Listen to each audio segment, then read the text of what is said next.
A child's scream cuts through the thunder like a blade through silence. 8-year-old Emma runs barefoot across the industrial kitchen of the Crescent Hotel, her torn pink pajamas soaked and clinging to her small frame, her feet slipping on wet tiles still glistening from the storm outside. She doesn't understand what is happening. She only knows that the man behind her, the one who smells like whiskey and anger, has moved faster than she expected. Douglas Hale, the hotel manager, has her cornered in the storage room now. He is 47 years old, built like a man who has spent his life intimidating people smaller than himself, with a slack face gone soft from alcohol and power. His suit is expensive but wrinkled, the kind of suit worn by someone who believes the fabric buys him permission to do whatever he wants. His breath comes in short, ugly gasps as his hand reaches toward the child. And then Mia Morgan moves. She doesn't think. She doesn't calculate odds or consequences. A mother's instinct, older than reason, older than fear, propels her forward. Mia is 28 years old but looks 40, her body carved thin by 6 years of double shifts and rationed meals, her hands calloused from holding other people's dishes, other people's children, other people's lives together while her own crumbles. She throws herself between Emma and the man reaching for her, her smaller frame suddenly a wall of fierce, desperate protection. No, she says. Just one word. But it carries something absolute. Douglas Hale staggers backward, shocked that anyone, especially a waitress making minimum wage, a woman he has threatened and humiliated every single day for the past 3 years, would dare to stand against him. For a moment, the storage room fills with nothing but the sound of breathing and the distant rumble of thunder outside. But Mia doesn't stay to see what happens next. She grabs Emma's hand and runs. 3 miles outside San Francisco, where the rain falls so hard it sounds like the sky is breaking apart, an ancient sedan sputters and dies on the highway. The car is a 2001 Honda Civic, painted a faded silver that was once a hopeful color and is now just a color that shows how much time can take from you. Inside, Mia Morgan grips the steering wheel with both hands, her fingers trembling, her breathing shallow and fast. She had been driving away from the Crescent Hotel, away from the man still screaming threats into the hallway, away from the hotel owner Rachel Dawson and her cold, beautiful cruelty. Emma sits in the back seat, wrapped in a blanket that smells like the kitchen, crying the way children cry when the world has suddenly shown them something terrible. On the passenger seat lies a crumpled piece of paper. A foreclosure notice.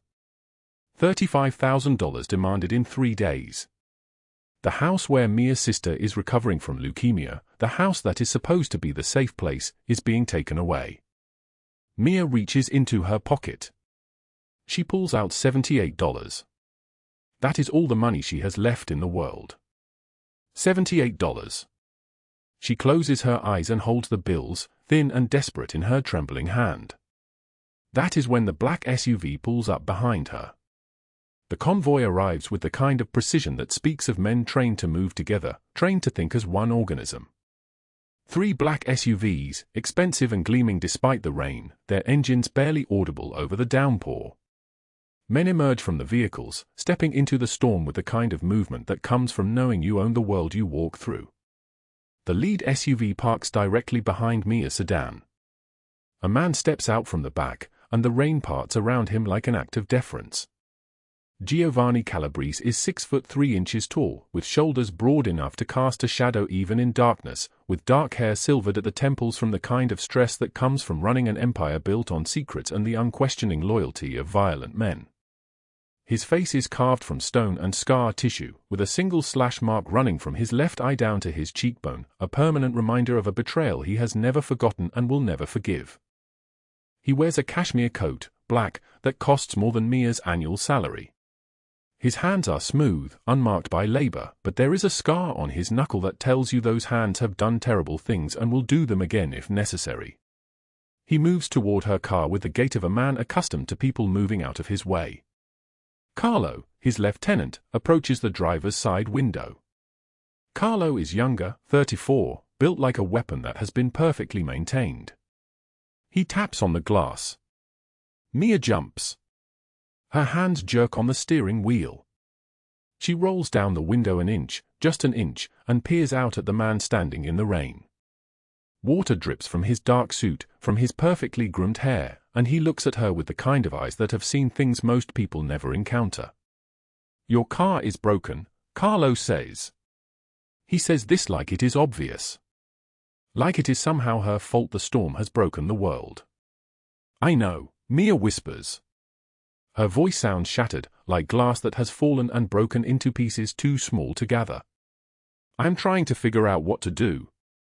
In the back of the SUV, Giovanni watches through the tinted window. He sees the woman's hands shaking on the wheel. He sees the crumpled paper on the passenger seat. He sees the child in the back seat, eyes wide and terrified, wrapped in a blanket that is too thin for the cold she is clearly feeling inside and outside her small body. "She has a kid in there," Carlo reports, still keeping his voice level, still maintaining the careful politeness that men like him use when they are about to become either helpful or violent. "And she is scared. She is very, very scared." Giovanni does something then that his men have never seen him do before. He gets out of the SUV. He walks toward the broken-down sedan, and with each step, the rain seems to fall harder, as if the storm itself recognizes who he is and is trying to show him proper respect. He opens the passenger door. The smell of old upholstery and fear rises from the car.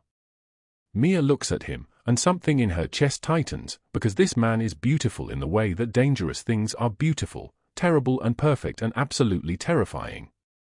"Get out of the car," Giovanni says. His voice is deep and solid like an oath. Like thunder that has learned to speak. "Both of you. Come with us." Mia doesn't move. She has learned in 28 years of hardship that men who speak with that kind of certainty are either police or something far more dangerous. Either way, they are not to be trusted. Either way, they take things that belong to you. "I will not," she says, and her voice barely carries above a whisper. Giovanni looks at her for 3 full seconds. In that space of time, he sees something in her face that he has not seen in other people for a very long time. He sees someone willing to refuse him. Someone willing to sit in a broken-down car on a rain-soaked highway and tell him no, even though telling him no might end very badly for her. Something cold and dangerous stirs in his chest. "Theo," he says, still looking at Mia. "Get her car towed to the garage. Get her a vehicle. Get her somewhere warm tonight." Theo moves immediately, his phone already in his hand, making the kind of calls that get things done without questions being asked. The second lieutenant, who has been standing in the rain waiting for orders, walks toward the sedan and opens the back door. "Come on, little one," Theo says to Emma, his voice suddenly gentle, suddenly different from the voice he uses when he is helping with other business. "We are going to get you somewhere warm. Somewhere safe." Emma looks at Mia. Mia, exhausted and terrified and holding on by the thinnest thread, nods at her. They follow Giovanni to the SUV. Inside the vehicle, the heat surrounds them like salvation. The leather seats are soft, almost obscene in their luxury compared to the broken car they have just left. Emma stops shivering. Mia stops shaking. Or at least, she stops shaking quite as badly. Giovanni sits across from her, and they are separated by a small space and an entire universe of difference. He is a man who owns things. She is a woman who is about to lose everything. "What is your name?" he asks. "Mia," she says. "Mia Morgan. Why were you driving in a storm like this with a child?" And Mia, who has not spoken to anyone about her situation, who has kept her suffering locked inside her chest like a secret that might poison her if she lets it out, suddenly finds herself telling this dangerous man everything. She tells him about the Crescent Hotel. About Douglas Hale and his hands and his whiskey breath. About Rachel Dawson, the hotel owner who is beautiful and wealthy and cruel in the way that only beautiful, wealthy people know how to be cruel, which is to say, with precision and public humiliation. About the foreclosure notice on her seat, about $35,000 she does not have, about the sister fighting leukemia, about $78 being all the money left in the world. She tells him because something in his scarred face suggests that he might understand about having nothing. That he might understand about fighting for survival against people with more power than you could ever gather in a lifetime. When she finishes speaking, the SUV is silent except for the sound of rain drumming against the roof, except for Emma's small, even breathing as she falls asleep against the soft leather. Giovanni reaches forward and picks up the foreclosure notice from the passenger seat. He reads it. $35,000. 3 days. The numbers sit in his hand like a sentence that has been handed down with no possibility of appeal. "Where is your sister?" he asks. "St. Mary's Hospital. Room 317. Giovanni nods slowly. He hands the paper back to her, and his hand lingers for just a moment near hers, close enough that she can feel the warmth of him, close enough that she understands this is intentional. "Your sister will be fine," he says. "Your house will be fine. Everything will be fine now." Mia wants to believe him. She wants to so badly that it physically hurts, the way hope hurts when you have not felt it in a very long time. But she doesn't know who he is. She doesn't know that the man sitting across from her in a cashmere coat that costs more than her annual salary is Giovanni Calabrese, one of the most dangerous crime bosses in San Francisco, a man who destroys people like Douglas Hale before breakfast, a man whose word is law in the streets of this city. And what Giovanni does not know, as he watches this exhausted woman sleep with her head against the window, her hand protectively near the sleeping child beside her, is that his entire world is about to change. The rain continues to fall. The SUV moves through the darkness toward somewhere safe, toward somewhere warm, toward a future that neither of them can yet see clearly, but which is already rushing toward them like an oncoming train, unstoppable and absolute. 6 months before the rain on the highway, Mia Morgan stood in the Crescent Hotel kitchen at 2 in the morning, her fingers trembling as she scraped half-eaten chicken into a plastic container. The kitchen was empty except for the hum of the industrial refrigerator and the sound of her own breathing, thin and careful, like she was trying not to take up too much air.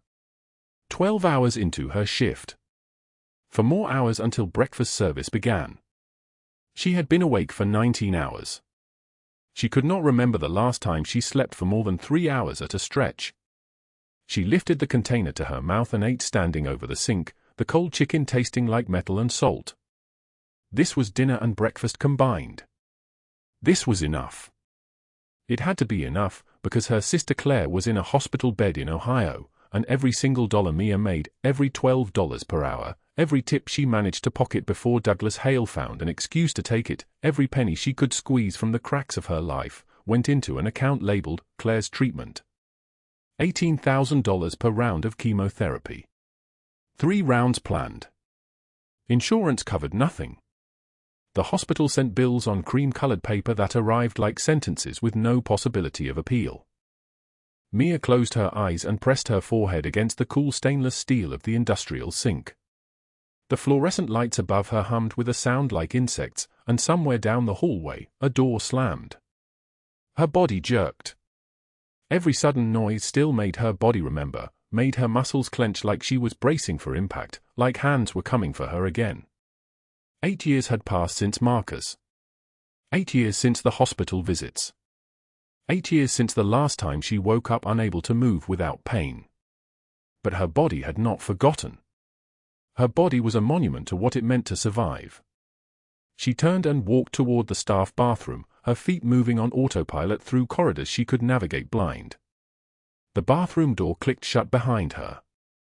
The lock, a simple push-button mechanism from 1987, slid into place with a soft sound like a prayer. Mia pulled her uniform over her head. The black dress fell to the tile floor. For a moment, she stood naked except for her underwear, and she did not look at herself in the mirror. She could not bear to look at herself. Instead, she turned slightly and looked over her shoulder at what the mirror would show, the map of scars running across her back like a geography of hell. Long ones. Short ones. Some thick and raised like colloid mountains. Some thin and pale like chalk lines. A crosshatch pattern on her lower back where Marcus had used a belt with a buckle. A circular scar on her shoulder blade where he had pressed a cigarette. Scars like a story written in a language only pain could speak. She pulled the uniform back on. The black fabric covered everything. No one could see. No one would ever know unless she told them, and she would never tell them, because telling people meant explaining, and explaining meant reliving, and she did not have the emotional currency to relive anything. She had to save it all for Claire. For Emma. For surviving the next shift. The bathroom mirror showed a woman who was 29 years old but looked older. Dark hair pulled back so severely it made her temples ache. Eyes that had gone grey like the sky before a storm. Cheekbones too sharp, the kind of thin that comes from eating other people's leftovers and calling it fine. On her wrist, barely visible unless the light caught it right, was a thin white scar in the shape of a crescent moon. She had gotten that one on the day she left Marcus, when she grabbed the edge of a car door and her hand slipped. She had not let go anyway. She had pulled herself forward until her knuckles were bloody. A knock on the bathroom door made her jump. Not a gentle knock. A loud, impatient pounding that meant only one thing. Douglas Hale. She opened the door and found him standing in the hallway, his body blocking the light from the corridor behind him. He was 42 years old and built like a man who had never worked for anything except the authority to take what he wanted. His manager's uniform was tailored expensive, with a gold nameplate on his chest and the kind of cologne that announced itself before he entered a room. His eyes were the color of dirty water. "You've been in there for 5 minutes," he said. His voice had the texture of something that scraped. "You're taking too long. Get back to work." "I was just." "I don't care what you were. I care that you're costing me money by standing here breathing." He moved closer, and Mia could smell the whiskey underneath the cologne. He had been drinking. Of course he had been drinking. It was 2 in the morning and he was still here, which meant he had nowhere else to be, which meant he had nothing else to do with his time except make her life smaller. "You know what I think about you, Mia." She did not answer.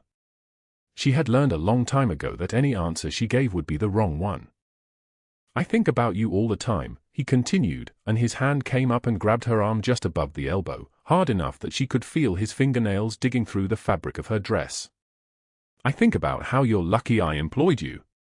I think about how nobody else would touch you with a 10-foot pole. Nobody else would hire a woman with your history. A woman who's been used up. A woman with a kid and no husband and those scars on her." "Don't," Mia said.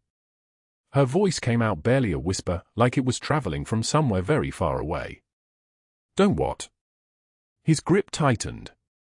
"Don't what, Mia? Please let go of my arm." He did let go, but only because Rachel Dawson appeared at the far end of the hallway, her stiletto heels clicking against the tile like a countdown. She was the owner of the Crescent Hotel, 63 years old, with the kind of expensive blonde hair that required a specialist to maintain. She wore jewelry like she was trying to prove something to people she despised. Her dress probably cost more than everything Mia owned. Her expression was the kind that wealthy women perfected, a smile that was not a smile, an acknowledgement that did not acknowledge. "Douglas," she said. "I need to speak with you about the front desk situation." He released Mia's arm and turned toward Rachel, already composing his face into something more acceptable. But before he walked away, he leaned close enough that only Mia could hear him. "You keep working hard, and maybe I'll give you a raise. Or maybe I'll give you something else instead. You think about that." The sound of their footsteps faded down the hallway. Mia stood alone in the bathroom corridor, her arm throbbing where his nails had dug in. She could feel the heat of a bruise forming. She would wear a sweater tomorrow, even though the kitchen was hot. Even though everyone would know she was hiding something. They always knew. She went back to work. There was always more work. More dishes. More floors to clean. More conversations between guests that she overheard while she poured coffee and tried to become invisible. This was her life now. Surviving. Counting dollars and cents. Sending everything to Ohio where her sister lay in a hospital bed with a port in her chest and no hair and eyes that looked like they were already saying goodbye. The shift continued through the darkness. 3 more hours until sunrise. 3 more hours until she could go home to the 1-bedroom apartment where Emma was sleeping on a donated mattress, her hand curled around a stuffed rabbit that had lost its eye. 3 more hours until Mia could pretend that tomorrow would be different, that somehow, impossibly, things would get better. She did not know that in 3 days, her ancient car would sputter to a stop on a rain-soaked highway. She did not know that a black SUV would pull up behind her, and men in suits would step out into the downpour, and a man named Giovanni Calabrese would look at her with eyes that had seen things she could never imagine, and he would decide in that moment that something about her required his absolute protection. She did not know that one hand reaching out at exactly the right moment could change an entire life. She only knew that she had to survive the next shift. That was all she knew. That was all she ever knew. The rain came like a curse, sudden and absolute. One moment the August sky hung muggy and suffocating over Highway 101, the next moment lightning cracked across the darkness and the temperature dropped 20 degrees in seconds. Mia Morgan's hands gripped the steering wheel as the ancient sedan's engine coughed, sputtered, wheezed like something dying. Smoke rose from under the hood, thin at first, then thick, rolling across the windshield faster than the failing wipers could clear it. She pulled to the shoulder, tires crunching on wet gravel, and the engine went silent. Completely, finally, utterly silent. The rain hammered the roof like fists demanding entry. Mia sat motionless, both hands still locked on the wheel, rain dripping through the hole in the ceiling that had been there since February. The foreclosure notice lay on the passenger seat, its edges curled from being crushed in her fist 1,000 times over the past 7 days. $35,000. Due in 3 days. The exact amount she did not have, would never have, could never earn in the time remaining before the bank seized the apartment where Emma slept on a donated mattress, where Claire's medical bills sat in a cardboard box under the kitchen table, where Mia's entire life fit into 944 square feet of crumbling walls and broken dreams. She reached into her pocket with trembling fingers and pulled out her wallet. $78. She counted it once, bill soaked from the rain, hand shaking so violently she dropped a $5 bill and had to retrieve it from the floor mat. She counted again. Still 78. She counted a third time because perhaps numbers changed when you needed them to, perhaps desperation was a kind of mathematics that worked in reverse. $78. The number felt like a sentence, like a verdict, like the sound of a cell door closing. The tears came without warning, hot and sudden, mixing with the rain on her face until she could not distinguish between what fell from the sky and what fell from inside her. She pressed her forehead against the steering wheel and allowed herself exactly 2 minutes of braking. 2 minutes because that was all the time she could afford. After that, Emma would wake up afraid. After that, the world would still demand that she survive it. 3 kilometers behind her position, 2 kilometers behind the first vehicle in the convoy, Giovanni Calabrese sat in the back seat of the second black SUV and watched the rain streak the tinted window. His suit was bryony, charcoal gray, worth more than Mia Morgan earned in 4 months. The silk lining had been tailored in Milan by a man who had crafted garments for 3 decades and whose hands never trembled. Giovanni's hands never trembled either. They had not trembled on the night he discovered his brother Luca had sold family secrets to the Rossetti family for $200,000 and a new identity in Argentina. They had not trembled when he ordered Luca's disappearance. They had not trembled since. Boss. Carlo's voice came from the front seat, steady, professional, the voice of a man who had been Giovanni's right hand for 15 years and had learned to speak only when silence would be worse. We can take the exit at Fremont. This rain is getting worse. Giovanni did not respond. His eyes remained fixed on the highway ahead, where the convoy's headlights cut through the downpour in 2 perfect white beams. Beyond those beams, barely visible, a shape materialized, an old sedan, brown or rust-colored, pulled onto the shoulder, its hazard lights flashing like a heartbeat.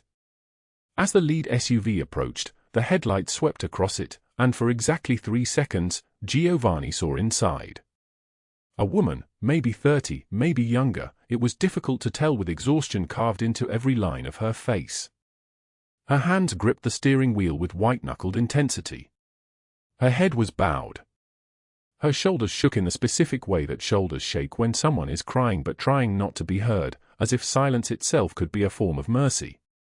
Papers on the passenger seat, the edges visible in the moment of light. The lead SUV passed. The second SUV, carrying Giovanni, approached. "Go around her," Giovanni said. His voice was deep, solid like an oath, the kind of voice that had ordered men to do things they would spend the rest of their lives regretting or never forget. "Bring the convoy to a stop 200 meters ahead." So, Theo, the younger of the two, spoke from the driver's seat. In 15 years of working for Giovanni Calabrese, he had learned that questions were dangerous, but sometimes clarification was necessary for survival. This was not an ordinary order. "Stop the convoy. Now." The SUV decelerated. Behind them, the third vehicle slowed in response to the radio transmission that had already been sent. They came to a halt on the shoulder, hazard lights activated, rain drumming the reinforced roof like machine gun fire. Giovanni stepped out into the downpour without hesitation, his suit instantly soaked, the rain plastering his dark hair to his skull. The expensive material clung to his shoulders. Water dripped from his jaw. He did not appear to notice. The sedan sat 190 meters away, its hazard lights still flashing. As Giovanni approached, he moved with the careful deliberation of a man who had learned that every step mattered, every gesture could be read, every moment of silence could communicate entire volumes to those who knew how to listen. The rain fell harder. The wind cut across the highway like a blade wrapped in ice. Mia Morgan did not see him coming until his shadow fell across her window. She flinched, her entire body convulsing at the sudden presence outside the glass. Her hand flew to the door lock. Her eyes went wide, pupils dilated with the specific terror of a woman alone on a dark highway in a rainstorm with a stranger approaching. Giovanni held up both hands, palms open, in the gesture that meant no weapon, no threat, only safety. The gesture looked strange on a man like him, a man whose shoulders filled the space of a doorway, whose presence had caused senators to rethink their legislation and rival families to reconsider their ambitions. He was 6'3", broad across the chest in a way that suggested not gym work but genuine work, the kind that built muscle through consequence rather than vanity. A scar ran from the outer corner of his left eye down to his cheekbone, pale against his tanned skin, the mark of a knife wound that had missed his eye by 3 millimeters. He wore a gold watch on his left wrist and 2 silver rings on his right hand, one bearing a family crest, one bearing nothing at all. The crest could have fed a family of 6 for a year. The bare ring could have purchased a modest home. Mia cracked the window, exactly 3 inches, because a cracked window was safer than a fully open door, and safety was something she had learned to measure in increments. "Your engine," Giovanni said, and his voice carried perfectly through the 3 inches of open window, carrying also a faint accent that placed his childhood somewhere in Sicily or Calabria, somewhere with mountains and old churches and the kind of honor code that still mattered to people. "You need help." "It's fine," Mia said, and her voice trembled like a candle in the wind. "It's just the heat. It will cool down and start again." It was an obvious lie. Smoke still rose from under the hood. The smell of burnt engine oil and something else, something acrid and chemical, filled the space between them. Giovanni did not argue. He simply nodded. "You have somewhere you need to be." It was not a question. "Yes," Mia said. "My daughter is home alone. I need to get back." Something shifted in Giovanni's expression, so subtle that it might have been only the shadow of the rain, only the way the lightning flickered across his face. He reached toward the window and she flinched again, but his hand was already moving past her, gesturing to Carlo, who had exited the first SUV and was standing in the rain like he was made of stone. "Get her car to my garage on Folsom," Giovanni said, his tone carrying the weight of an absolute command. "Get her somewhere dry.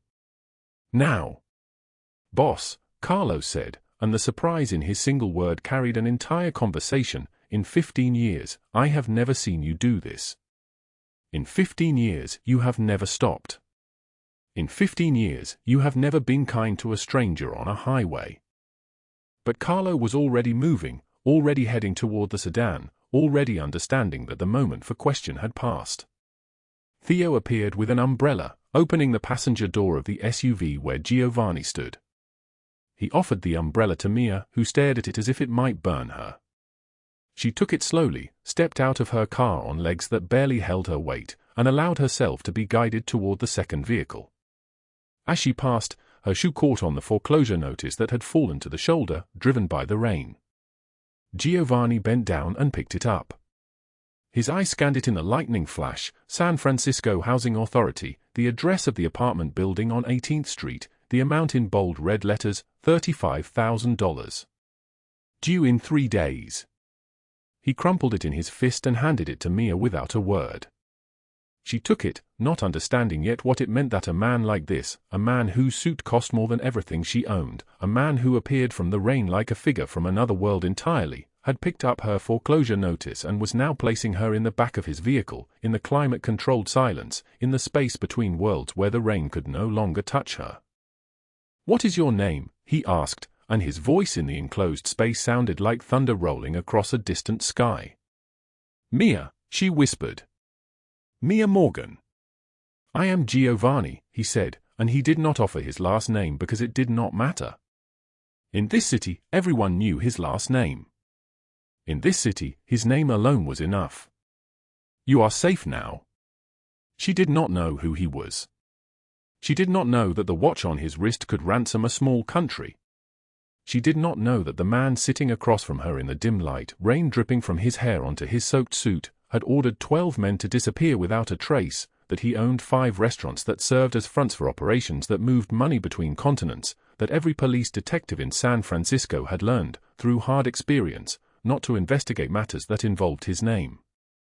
What she knew was that she was warm, finally warm, and that her daughter was home alone, and that this man had stopped for her on a rain-soaked highway when he could have simply driven past, when he could have simply let her break, let her lose everything, let her disappear into the poverty that had been consuming her for 8 years, one stolen shift, one stiff tip, one medical bill at a time. As the SUV pulled back onto the highway, as Carlo remained behind to manage her car, as the convoy accelerated toward the city, Giovanni's mind had already moved forward, already began calculating, already started asking the questions that would require answers. Why did she have a foreclosure notice? Who was the little girl she had mentioned? Why did her hands shake the way they had shaken, with the specific tremor of someone who had been hit, someone who had learned to flinch at shadows? He did not know yet that Douglas Hale, the manager of the Crescent Hotel, had been stealing her tips for 6 years. He did not know yet that Rachel Dawson, the wealthy owner, had been systematically destroying her through public humiliation and wage theft. He did not know yet that Emma, the 8-year-old daughter Mia had mentioned, had already learned to be quiet, to be small, to take up as little space as possible because the world had made it clear that small girls took too much from people who could not afford to give. But as the rain continued to fall, as San Francisco materialized ahead through the downpour, as Mia Morgan sat in stunned silence in the back of a black SUV next to a man who had decided, in the space of 3 seconds while watching her cry on a highway shoulder, that she would not lose her apartment, would not lose her daughter, would not lose anything else again, something had already shifted. Something cold and dangerous had stirred in Giovanni Calabrese's chest, and it was already beginning to move toward its target like a predator that had caught the scent of blood. The rain hammered against the balcony railing like fists demanding entry, and Mia Morgan stood 8 floors above the sleeping city at 3 in the morning, her thin shirt plastered to her ribs, the foreclosure notice trembling in her hands. The paper was soaked through, the typed words bleeding into each other, $35,000 demanded in 9 hours. 9 hours until the eviction notice became real. 9 hours until Emma woke up to find her mother gone or worse, found her not there at all.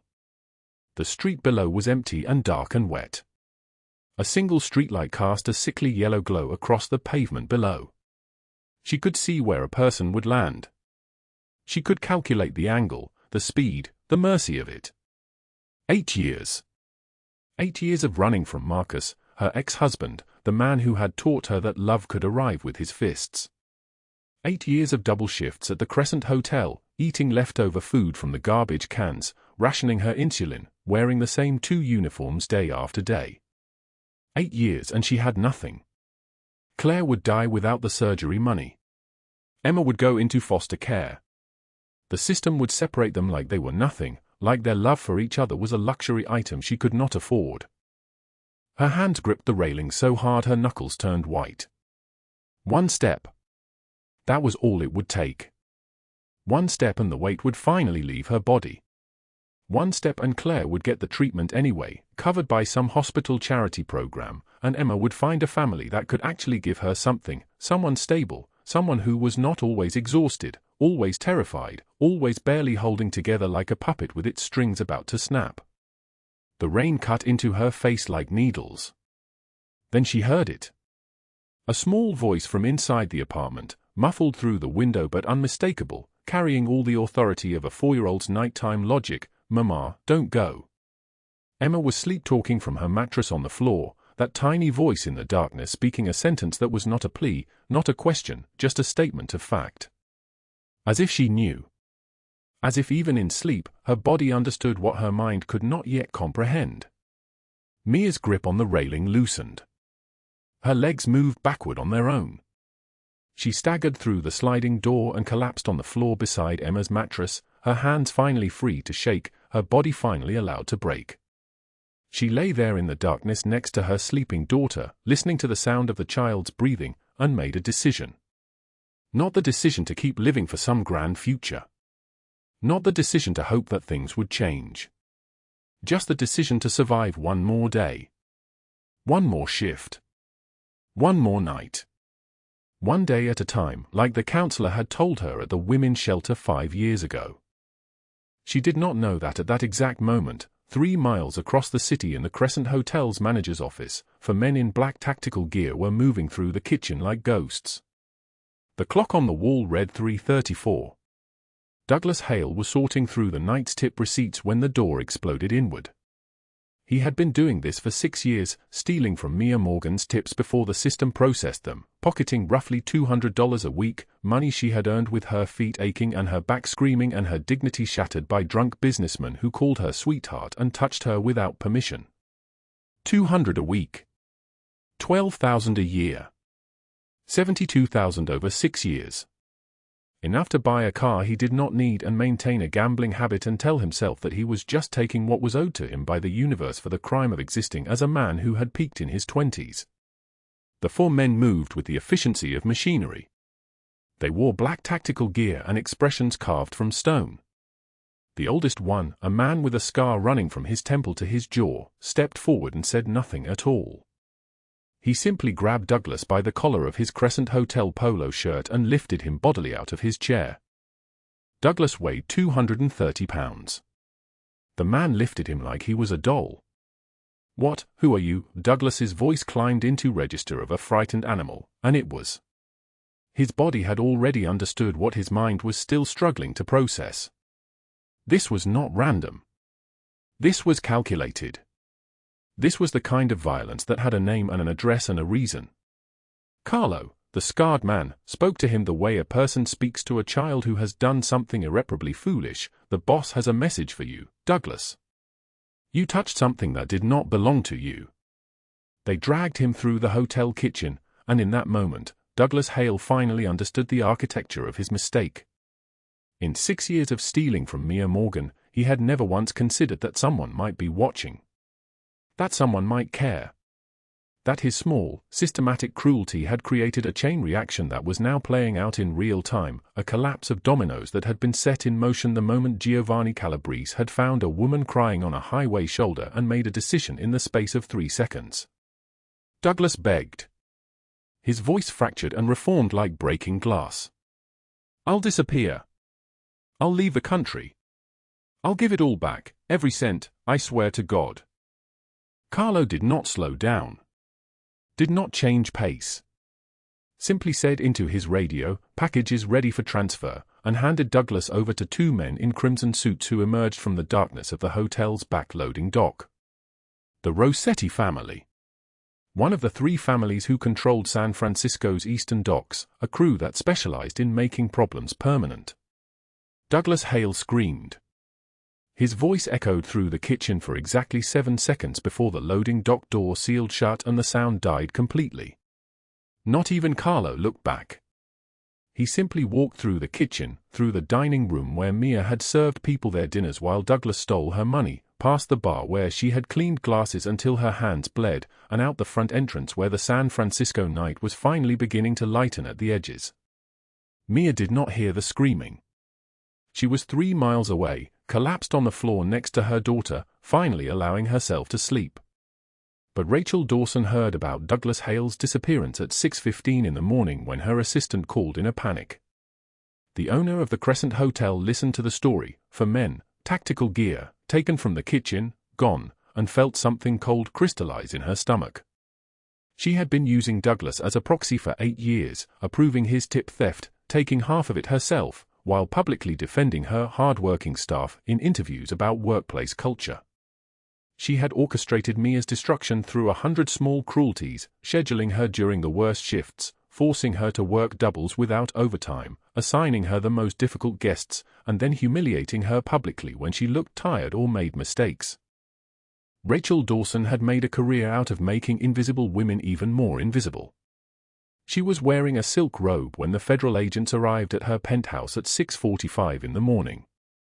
6 of them, all wearing windbreakers that said FBI in blocky white letters. One of them held a warrant folder so thick it looked like a novel. The agent in front, a woman with gray eyes and a jaw like a hammer, read from the document without inflection, "You are under arrest for embezzlement, tax evasion, labor trafficking, and conspiracy to commit wage theft. You have the right to remain silent." Rachel tried to maintain her composure as the agents cuffed her, but her hands were already shaking. She was marched through her own penthouse, past the original paintings she had acquired with stolen money, past the views of the Golden Gate Bridge she had purchased with her victims' wages.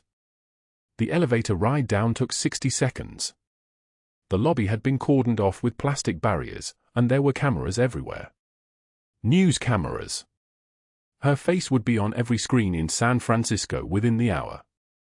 She screamed at the federal agent, "Do you know who I am? Do you understand what my family will do to you?" The agent, without breaking pace, said, "Yes. I know exactly who you are. You're a woman going to federal prison for 40 years. The perp walk lasted 90 seconds. From the penthouse elevator through the lobby, through the glass doors of the Crescent Hotel, past the morning crowd gathering to watch, toward the federal vehicle waiting at the curb. Her silk robe caught on the agent's handcuff. Her hair, still wet from the shower she'd been interrupted in, hung limp around her face. She looked smaller than she had ever looked, diminished somehow, as if the exposure itself was a kind of erosion.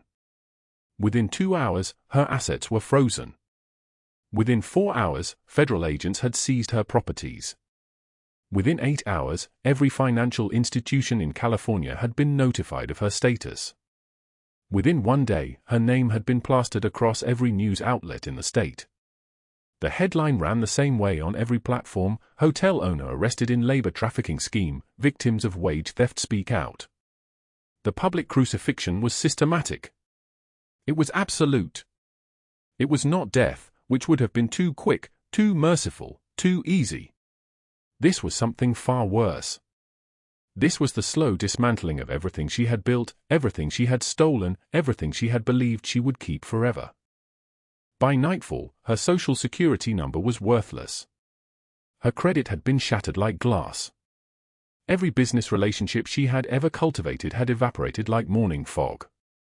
She sat in the federal holding facility in an orange jumpsuit and tried to comprehend how completely her world had collapsed in less than 12 hours.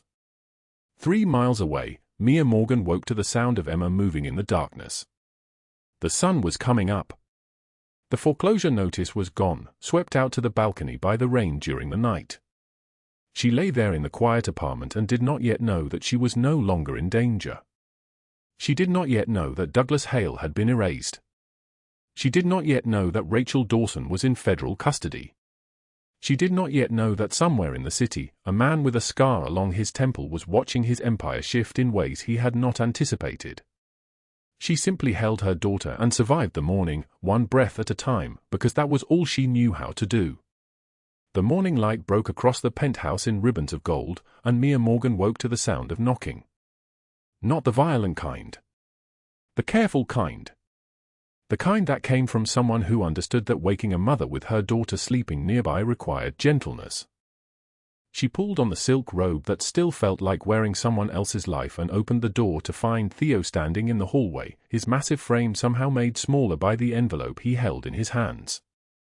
"The boss wanted you to have this," Theo said. His voice carried the weight of a man delivering news that would reshape existence. Mia's hands trembled as she took the envelope. Inside lay 3 documents that would change everything. A deed to the apartment, fully paid. The word paid seemed insufficient for what it meant. No more landlord. No more notice to vacate. No more knocking on walls that didn't belong to her. A cashier's check for $47,000, made out in her name. The number was so large she had to read it twice to believe it was real. And beneath that, a job offer. Executive chef at Calabrese's, Giovanni's legitimate restaurant in North Beach. Triple her current salary. Health benefits. A college fund for Emma, already established, already funded. "I don't understand," Mia whispered. Theo's expression remained stone. "You don't need to understand. You need to understand this part. Douglas Hale and Rachel Dawson won't bother you again. They're gone." "Gone where?" Theo turned back toward the elevator without answering, and Mia understood that some questions existed beyond the boundary of safe answers. She stood in the doorway holding documents that represented 8 years of survival finally becoming 8 years of living, and the tears came like a dam had broken inside her chest. Not the grateful kind. The breaking kind. The kind that came from realizing the nightmare had ended and she was still breathing on the other side of it. Emma found her there an hour later, small fingers wrapping around her mother's hand. "Mama, why are you crying happy tears?" Mia knelt down and pulled her daughter close, breathing in the smell of her hair, the simple miracle of her alive and safe and no longer living in fear. "Because our life just changed, baby. Because someone saw us breaking and decided we were worth saving." That evening, Mia brought Emma to Calabrese's. The restaurant occupied 3 stories on a corner in North Beach, all warm wood and soft amber lighting, the kind of place that whispered money without shouting it. The kind of place where everything was clean and nothing was cheap and the air itself smelled like redemption. Giovanni sat in a private booth on the 2nd floor, his men positioned at the perimeter like monuments to obedience. He wore a black suit that cost more than Mia used to make in 2 months, an open white shirt revealing a chest marked by a thin scar that looked like it had been carved from ice. Emma walked toward him without hesitation. Children sense truth before logic could interfere. "I made you a drawing," Emma said, holding up a piece of paper. "Of colors for sad days. When she feels sad, look at this." Giovanni took the drawing with a gentleness that Carlo had never witnessed in 15 years of working for him. His scarred face softened. His dark eyes, usually capable of erasing a mountain's will with a single glance, filled with something that looked like recognition. "Thank you, Emma," he said. "I will keep this forever." Mia stepped forward, every muscle in her body tensed with the effort of being vulnerable. "I came to thank you. For everything. For the apartment. For the money for Claire's treatment. For the job. I don't understand why you did this. You don't know me." Giovanni looked at her for a long moment, and in that moment, the restaurant seemed to vanish. There was only her, broken and confused and impossibly brave, and him, powerful beyond measure, sitting beside a child who had drawn him colors for sad days. "I know enough," he said quietly. What he didn't tell her was that on the highway in the rain, watching her hand shake on that steering wheel, watching the foreclosure notice slip from her fingers, he had seen his own moment of breaking. He had seen the night Luca had betrayed him, the night he learned that blood meant nothing without honor, that loyalty was a choice and not a birthright. He had seen this woman survive on scraps and hope while the people around her stole her dignity, and something in his chest had cracked open like an egg. He had not built an empire by explaining his decisions. He had built it by moving forward and letting others chase the meaning. Mia started her new job 3 days later. The kitchen at Calabrese's became her sanctuary. She prepared meals for people who had never counted money, who had never chosen between eating and paying rent, and she did it with a skill that came from 8 years of making something beautiful from almost nothing. Claire arrived in San Francisco 2 weeks later. The federal hospital covered her treatment. She gained color. She gained weight. She started to look less like she was barely holding on to life and more like she was beginning to live it. Emma laughed for the first time in years, a real laugh, the kind that came from somewhere deep inside where she had been too afraid to reach before. But what she didn't know was that Giovanni watched from a distance every single day. He watched from his office during her shifts, watching her move through the kitchen with efficiency and grace. He watched from a corner booth when she brought Emma to eat after school. He watched from the street below when she sat on the apartment balcony with her sister, three figures silhouetted against the San Francisco fog, finally safe, finally breathing. He couldn't explain it to himself, let alone to Carlo or Theo. This woman and child had become his reason to believe that redemption was possible, that a man made of violence and power could choose something gentler. He had moved obstacles so she could build. He had burned down her enemies so she could flourish. And now he watched from the shadows, understanding that sometimes love meant staying invisible. 1 year passed like a page turning. Mia Morgan stood on the penthouse balcony on a twilight evening, wearing an elegant dress in deep sapphire blue. Inside, Claire laughed with her sister, fully healed, fully alive. Emma, now 9 years old, was showing someone her grades from private school, honors in every subject. The apartment was filled with people who loved her, people she had invited because she could finally afford to offer them something beyond survival. She had built a catering business using Giovanni's initial investment. She had paid back every penny. She had earned her independence twice over, once from poverty and once from gratitude. She hadn't seen Giovanni in 8 months. She believed he had helped her once and moved forward with his life, as powerful men do. The thought that she had become his entire world would have seemed impossible. The balcony door opened quietly. He stepped into the twilight wearing his black suit, and for a moment they existed in the space between the city lights coming on and the day surrendering to night. "I followed you that night," Giovanni said. "After the highway. I watched you with Emma. I saw what Douglas did to you. I saw how you survived when everything said you should have broken." Mia turned, tears already streaming. "Why didn't you tell me?" "Because you needed to believe you saved yourself.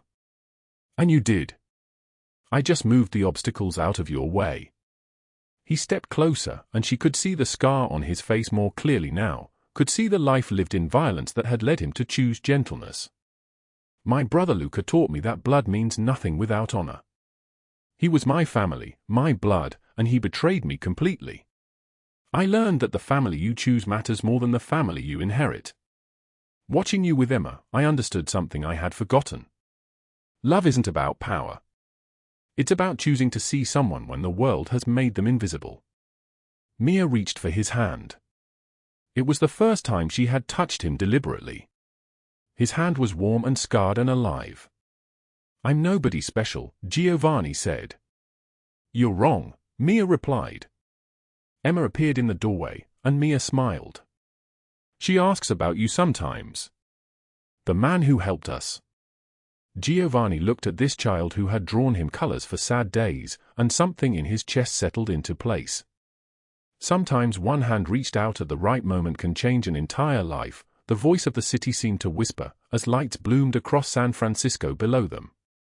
Not because of money or power, but because someone saw you breaking and decided you were worth saving.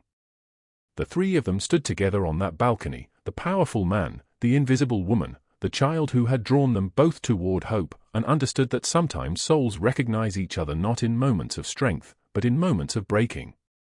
If this story moved you, hit that like button and subscribe. Share it with someone who needs to remember that one moment of compassion can change everything. New stories every day. Thank you for watching.